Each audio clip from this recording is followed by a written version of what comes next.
तो अभी तक हमने रेफरेंस टाइप में एरे को यूज करके देखा है एंड वी नो कि हुआ क्या होगा इससे। ये राइट हैंड साइड से हमारे पास मेमोरी बनती है, और जो मेमोरी बन रही है, क्योंकि आप जो एप्लीकेशन को चला रहे हो तो आप कहाँ चला रहे हो उसे? क्रोम में। अभी तक हम क्रोम ब्राउजर यूज कर रहे हैं, कोई और ब्राउजर भी हो सकता है। और उसके अंदर कौन चल रहा है? V8 इंजन, जो हमारा रन टाइम इन्वायरमेंट है। और ये जब ये चलता है एप्लीकेशन में तो ये मेमोरी बनाता है, एक बनाता है हीप। हीप में ऑब्जेक्ट्स को रखता है, क्योंकि आप सबको पता है कि जब हमने एरे बनाया था तो हमारे पास एक ऑब्जेक्ट्स बना था। तो इसका मतलब ये सब कुछ जो डेटा जा रहा है हमारे पास, ये कहाँ जा रहा है? हीप में, है ना, ऑब्जेक्ट्स रखने के लिए। और इसके साथ साथ वो एक और मेमोरी बनाता है, स्टैक, यानी कि जितने फंक्शन कॉल्स होंगे, ध्यान देना, जितने भी फंक्शन कॉल्स होंगी वो सब स्टैक में चल जाएंगे, प्लस जितने भी लोकल वेरिएबल्स होंगे वो भी स्टैक में चल जाएंगे। यूनिवर्सल रूल है किसी भी प्रोग्रामिंग में, ठीक है। ये हमें डाइजेस्ट हुआ। अब अगर मैंने एक एरे बनाया तो this is one of the example, reference type बन रहा है। एक और तरीका है हमारे पास रेफरेंस टाइप को बनाने का, उस पर थोड़ा सा फोकस करते हैं। तो अभी तक we actually come to know कि हमारे पास रेफरेंस टाइप कैसे काम कर रहा था। तो एक बार मैं यहाँ आता हूँ, अबाउट ब्लैंक बिल्ड कर लेते हैं यहाँ पर एक और नया, और राइट क्लिक करते हैं, इंस्पेक्ट करते हैं। तो अभी अगर आपसे पूछ रहे रेफरेंस टाइप बनाने का एक थॉट, ये लिखा हमने, ऐसे बनाया, और टाइप ऑफ से पता भी लगा लिया, हाँ ये ऑब्जेक्ट है। ऑब्जेक्ट है तो ये रेफरेंस रख रहा है हमारे पास, है ना। तो array is a reference variable and holding a reference of an object. अब इसके साथ साथ अगर हम ध्यान से देखें, जो हमारे पास ये एरे बना, इसके साथ साथ इसी के जैसा एक और हमारे पास ऑप्शन है, which is called var OBJ curly bracket. ऐसा करने से भी ऑब्जेक्ट बनता है। तो इसके लिए हमें कुछ वर्ड सीखते हैं। यहां पर इधर वर्ड लिखते हैं, this is called array literal.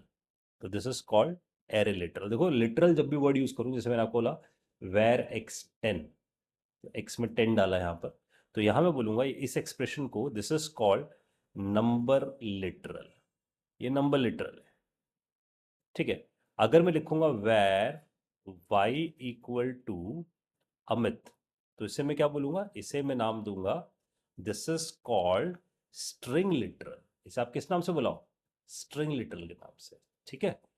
अब अगर आप सही में बोल रहा हूं this is an array literal, अगर ये बोल रहा हूं तो दिस इज क्लियरली से this is an object literal, ठीक है। तो हम इसकी बात कर रहे हैं रेफरेंस टाइप में, which is an object literal. Array literal हम यूज कर चुके हैं।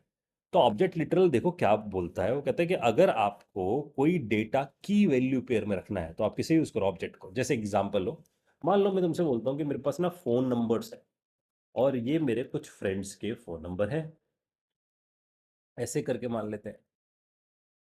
तो ये मेरे कुछ फ्रेंड्स के, मान लो, नंबर है ऐसे। अब मैं कहता हूँ ये पहला नंबर राम का है, दूसरा श्याम का है, फिर टिम का है, फिर किम का है, फिर विम का है, फिर सिम का है, ऐसे करके मेरे पास अलग अलग नंबर्स है।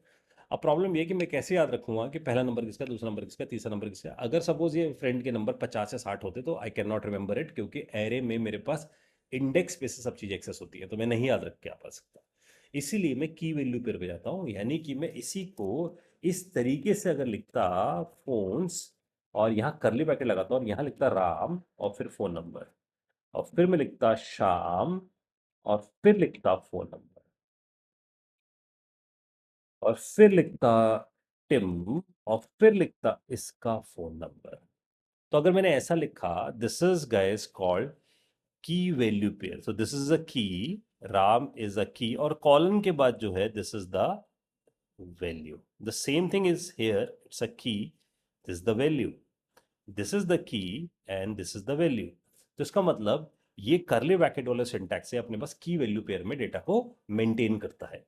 की जब भी मैं वर्ड यूज करूंगा तो की हमेशा यूनिक होती है। कीज आर यूनिक, है ना। वैल्यू कैसी हो सकती है?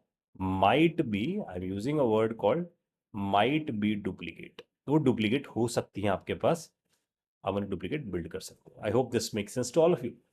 तो हमें समझ में आया कि हाँ, हम इस तरीके से भी ऑब्जेक्ट बनाकर आ सकते हैं, और की वैल्यू पेयर पे चीज़ों को एक्सेस करके आ सकते हैं। देखते हैं, चलो ट्राई करके देखते हैं। देखो यहाँ जाते हैं, और अब मैं बोलता हूँ फोन्स डॉट राम, ऐसे एक्सेस करके आ सकता हूँ, फोन्स डॉट राम।